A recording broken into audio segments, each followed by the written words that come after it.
I'd like to introduce the next speaker, all the way from Vancouver, leader of the BC Truth Party, Jamie Scott. Hello. How many people have seen me speak before?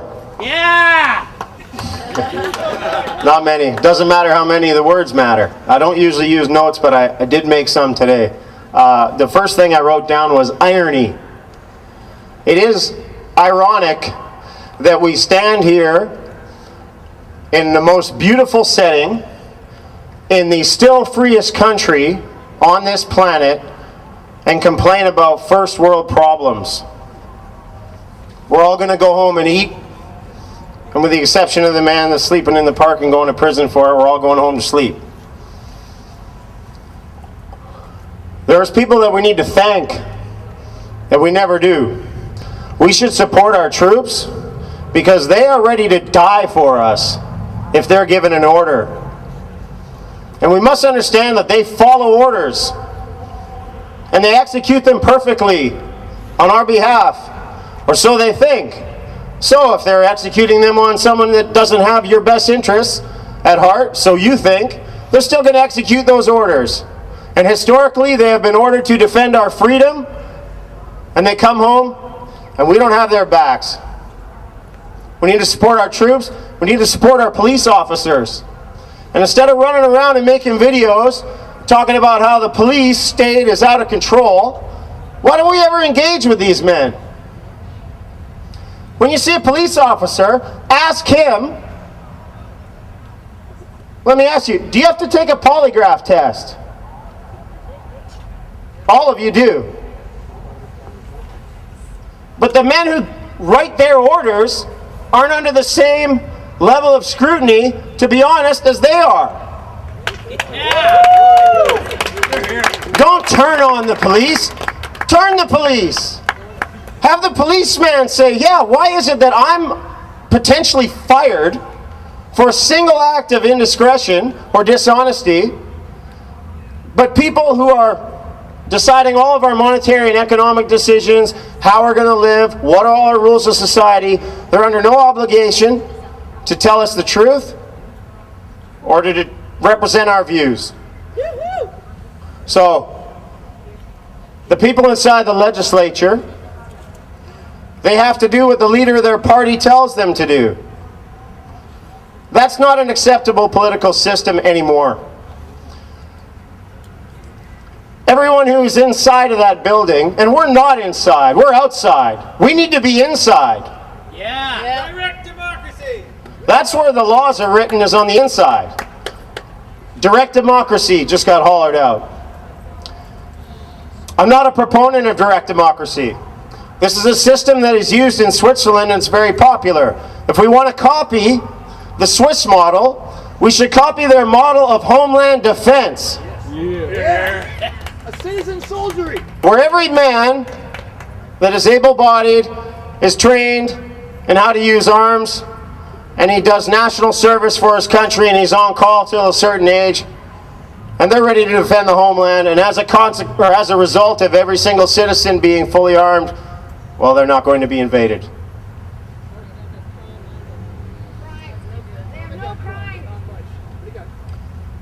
But their political system relies on everybody being involved and following every single issue and then voting on it and deciding how it's going to turn out.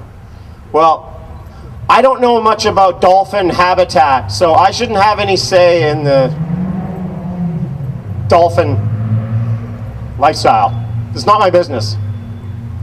Those who are interested and concerned should be able to join a policy group at the government level, sign up with their real name, so we get away from using anonymous handles online. You stand up and you say, my name is Jamie Scott, here are my ideas, I want to bring them to the Farming Council. And people that are interested and concerned with farming can join it, and those who are not concerned with farming can stay home. There's always a talk in media that we need to increase the voter turnout. Rather, we need to decrease the uninformed voter turnout and keep people who aren't interested and concerned with certain issues out of that issue entirely. Yes. I'm not here to be popular or believed, and I have no timeline for the development of this party. So don't be alarmed by my lack of saying what every other politician says or standing up here and talking about bullying or any type of talking point of the day.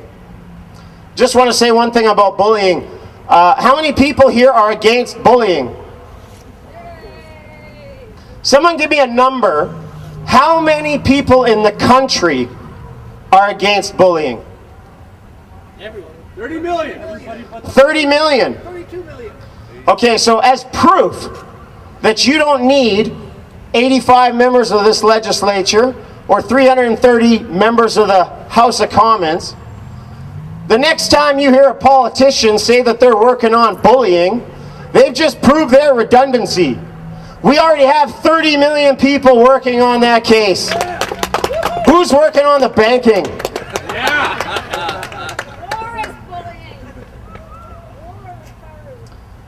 If we need to intervene with bullying, maybe we should help the Premier because she's being bullied by China.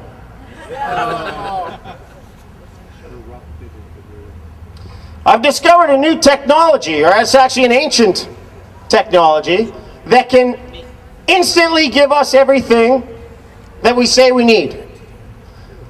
It will give you a free choice on smart meters. It'll give you a free choice on vaccines. Your private property should begin with your own body. Yes. Yeah. So that you cannot be intruded upon ever. And it's not just for us. This is for our grandkids. We're going to have nurses that are ordered to take flu shots or they get fired. This has happened in other places, and eventually we already have a continental government system. You're waiting for some announcement that we're going to have a North American Union and then you can go protest that. It is already fully in effect.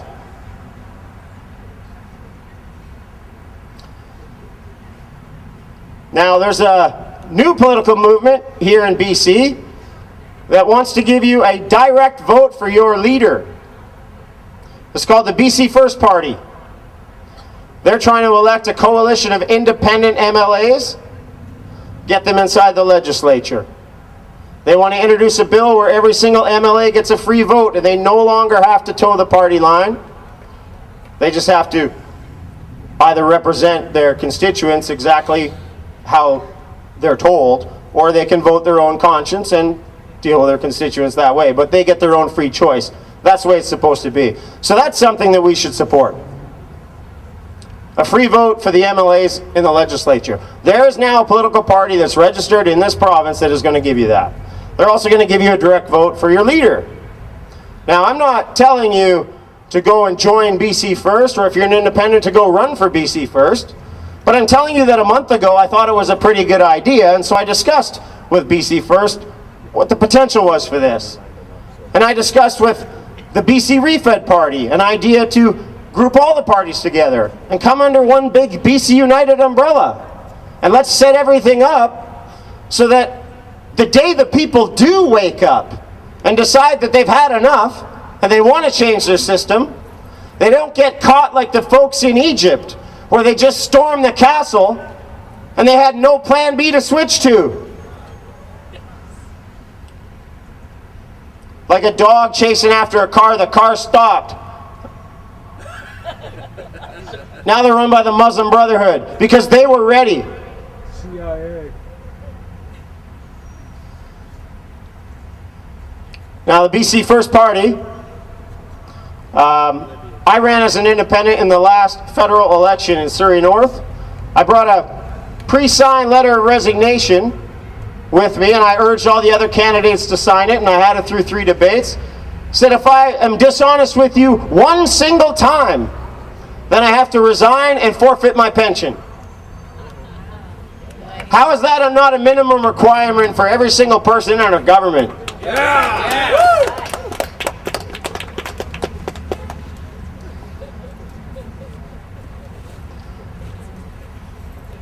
I think if we have a provincial election with an at-large vote and an even playing field, that when your choices are between Christy Clark, Adrian Dix, John Cummins, and Jamie Scott, I think I can win that election. I like my chances on that day. So I support any sort of movement that gets us to a point where we vote like they are in the United States next month for President Obama or President Romney. That's how it should be here. Getting people, how is it realistic that I'm going to get 85 people that share every single view of mine and agree to tuck their tail between their legs and do everything I say, and have them dispersed in 85 separate regions throughout the province, and all of them be people of integrity? That is just ridiculous. A proper system would have a premier appoint a council of people that are all known to you ahead of time before you place a vote for him, so that you don't have a situation where the new guy comes in and says, guess what, I'm actually with these 50 guys and now we're running it this way, and you're in the same situation as before. Prior to having a party registered for you to vote for, we need to put down in writing a two-key political system where the citizens have a pre-veto power, like a launch on a nuclear sub. One guy can't just decide to launch nukes. They both got to turn their key. So if I come up with an idea after the fact, once I'm elected, because everything that I say prior to my election is part of my mandate and we get to do. So if I say I'm running for premier on the basis that I'm going to dissolve the entire legislature and remove the unelected lieutenant governor, then that's what we're going to do when we're elected. But anything new that we want to bring to the table, we don't just get to do whatever we want for 4 years. We would introduce it, give you a chance to change it, give you a chance to veto it before it gets signed into law, so we don't have a situation like we had with the HST, where they bring in the tax and then ask you later if you want it, and then tell you that we're going to eventually get rid of it. Imagine that mentality at the United Nations, where you decide you're going to go bomb a country, and then you wait a year and you let the country decide if they want to be bombed, and then you let them know that you'll soon stop bombing, and then you give them a date, and then they got to be bombed every day. You're paying that tax every day. I said 2 years ago, no matter how much you complain, you're going to pay that tax. You have no say.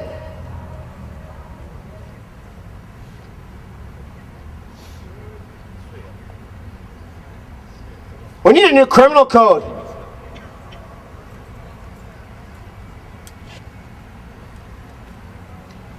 Our system has no mechanisms for the people to draft their own security conditions.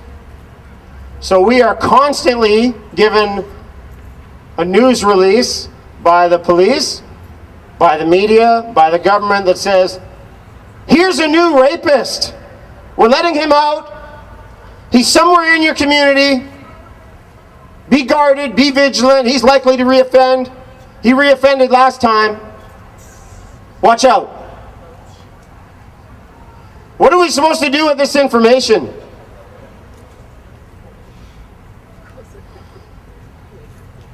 Sex offenders and people who harm our children should be removed from our society. I don't mind being the first and only politician in the Western world to propose indefinite detention, because I've had enough. And we don't have any system to track and trace these men when they get let out. And having a time-based system, a time-based sentencing model, where we capture someone, we put them in a room, we tell them to wait there until the moon circles the earth X amount of times, and then he gets to go out and do it again, is ridiculous. We don't even know where these people are. We should have GPS tracking surveillance, at a minimum, a 24/7 surveillance grid intact. We should examine technology to put RFID chips inside, so that if they go near a park, it's not up to the people to know where he is. We shouldn't be at home trying to find out where all the rapists and pedophiles are. These men should know where they are. And if the conditions say you can't go near a park, and a red dot shows up on a screen near a park, then they had their one chance, and they're gone. And that is not a slippery slope. Let me tell you what the slippery slope is. It's watching adult movies with teen titles. It's having the words barely legal permeated throughout our society. The slippery slope is our disgusting sexual nature. Reacting to it with a heavy surveillance system isn't any sort of act of tyranny. It's an act of security, and the people of this country need to design their own security, because the people who let them out, they suffer no consequence when they make a mistake. We need a new criminal code. And we need to end the debt-based monetary system. Yeah. Now we have a new leader of the Liberal Party, Justin Trudeau, and his answer when he's asked about the debt-based monetary system and whether or not the Bank of Canada should be used to print our nation's money supply, or if we should keep using unknown banks to lend us money. He says, I trust Mark Carney. I trust Mark Carney is not a sound economic strategy. Okay, now here's a sign. Arrest bankster Mark Carney. I don't want to arrest Mark Carney. I don't want to arrest George Bush. I don't want to arrest a single person for 9/11. I want disclosure on 9/11. I want the truth. That's it. I'm willing to offer global immunity to anybody who's ready to tell it, and we all should be. So hopefully President Romney orders a new investigation into 9/11, and we can have some disclosure. Don't hold your breath. But don't dismiss everything he says either because he's a Republican, or dismiss everything Obama says either because he's a Democrat. Because people from all sides can have good ideas. And we should be able to hear everyone's ideas. President Romney had an idea the other night. President Romney had an idea the other night that maybe the best way to cut down on violence is to create a two-parent home and wait to have children until you're married. Because eventually, when we raise our kids and we do it as a family, we keep our social morals intact. And we end the culture of violence over time. It's not the worst. We can hear everyone out. As if President Obama doesn't have good ideas. Of course he does. And some of the people that weren't allowed to speak here today, or there was a counter-protest against, I don't even know the man, but he should be able to speak. Because if I'm able to speak, if I'm a Canadian who's free to stand here and speak without fear, then he's a Canadian that's free to stand here and speak without fear. And if he isn't, then we're not Canadian. Yeah.